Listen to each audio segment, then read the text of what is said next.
lagi bersama saya Sulfiani. Saya mahasiswa semester 5 kelas B, jurusan Sosiologi, Fakultas Ilmu Sosial dan Ilmu Politik, Universitas Nusa Cendana. Di sini saya akan mereview buku ketiga, Tugas dari Bapak Lazarus C. Hamad, SSMA. Buku ini berjudul Memolisian Perbedaan Pendapat, karya Luis Fernandez.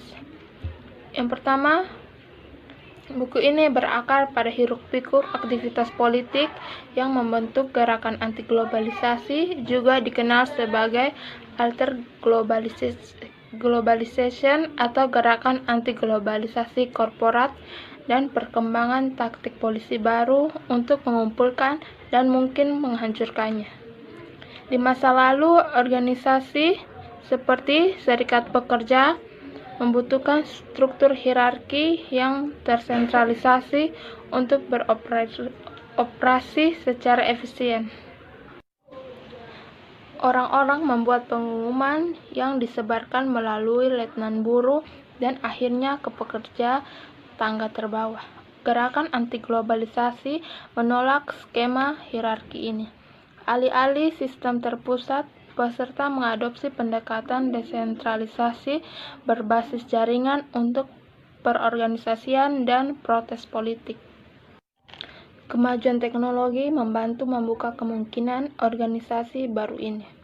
Telepon seluler, email, dan listserv memungkinkan lebih banyak mode mobilisasi akar rumput dan non-hierarki. Menurut Juris tahun 2005, mereka juga mengizinkan aktivis untuk berorganisasi melalui jaringan. Di bawah skema ini, banyak individu terhubung melalui tautan, membuat sarjana gerakan sosial seperti Alden Morris dan Caron Muller tahun 1992, Sidney Tarow tahun 1998, dan Marco Guinness dan rekan pada tahun 1999. Mereka berasumsi bahwa negara dan agennya bertindak sengaja dan dengan pemikiran, mengembangkan taktik dan teknik untuk mengendalikan mereka yang menentang otoritas. Seperti pengunjuk rasa, negara menyesuaikan, beradaptasi, dan mengeksploitasi peluang sesuai keinginannya.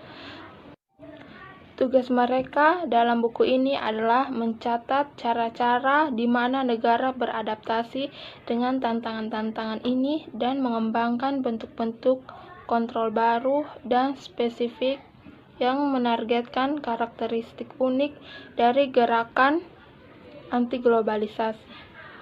Dalam 10 tahun terakhir, para cendekiawan semakin tertarik dengan kebijakan protes dan pengaruhnya terhadap gerakan sosial. Katri dan Peale pada tahun 1997, De La Porta dan Reiter tahun 1998, Waddington tahun 1999, mereka telah memberikan perhatian yang cermat pada hubungan antara represi dan mobilisasi gerakan sosial. Dan sejumlah studi berfokus pada bagaimana represi akan menghentikan atau memperlambat gerakan sosial. Sebagai contoh, beberapa ahli menemukan bahwa aktivis bergeser dari kekerasan ke aktivitas perspektif untuk menjelaskan mengapa beberapa peristiwa yang berpotensi tidak teratur menyala sementara yang lain tidak. Menurut para penulis, hanya sebagian kecil dari pertemuan umum yang pada akhirnya menyebabkan kekacauan atau kekerasan. Kuncinya menurut mereka adalah mencari tahu tindakan apa yang memicu kekerasan atau kerusuhan. Tindakan-tindakan ini adalah titik nyala kerusakan dramatis yang mengubah keseimbangan dari keteraturan menjadi kekacauan. Pada akhirnya, konteks titik nyala bersifat struktural. Sementara peneliti gerakan sosial dan ahli pemolisian protes telah mengkritik perspektif struktural seperti itu. Seperti Waddington tahun 1994, sarjana lain telah menemukan aplikasi yang berguna. Mike King dan David Waddington tahun 2005 menerapkan model titik nyala pada 2 protes anti-globalisasi di Kanada untuk menjelaskan mengapa demonstrasi berubah menjadi kekerasan. Represi adalah konsep penting lainnya dalam studi kebijakan protes dan merupakan perhatian utama bagi sarjana lain yang mempelajari gerakan sosial. Umumnya, represi mengacu pada tindakan kelompok yang meningkatkan biaya tindakan kolektif pesaing. Tilly pada tahun 1078 mengatakan sebagai sebuah departemen dengan tingkat kebrutalan polisi yang tinggi, seperti banyak literatur tentang represi karya L. et al. Pada tahun 2003 menjelaskan kapan represi terjadi, bukan bagaimana itu terjadi. Penelitian ini menjelaskan beberapa pola represi, tetapi tidak mengeksplorasi bagaimana represi beroperasi dan mengabaikan bentuk kontrol lain yang lebih halus.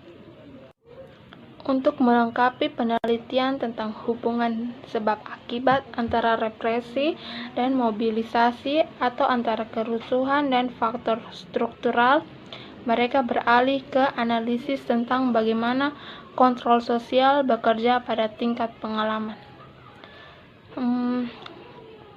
Konsep represi dan adopsi istilah kontrol sosial.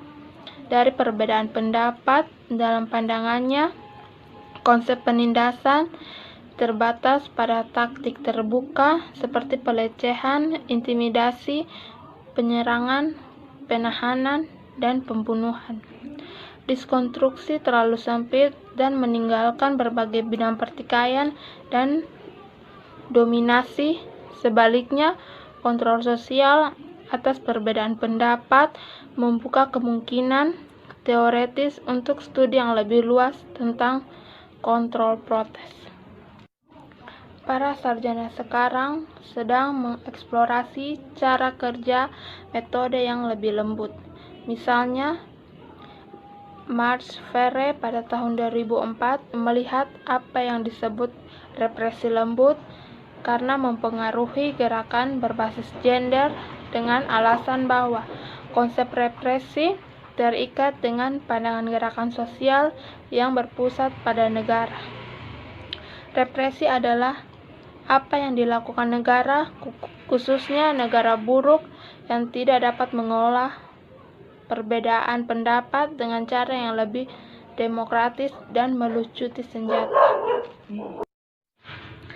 Ia menggunakan istilah tersebut untuk menggambarkan mobilisasi cara-cara non-kekerasan untuk membungkam, menyangkal, atau menghilangkan ide-ide oposisi. Represi lembut mengasumsikan gagasan negatif tentang kekuasaan yang menghambat dan menahan. Meskipun dengan cara yang lentur, ia lebih suka istilah kontrol sosial garis lunak, karena mencakup mekanisme kontrol sosial yang tidak represif. Dengan kata lain, ia juga mengacu pada aspek positif dan produktif dari kekuasaan negara. Demikian video ini saya buat. Jika ada salah kata, saya mohon maaf. Sekian dan terima kasih. Jangan lupa like, komen, share, dan subscribe channel ini.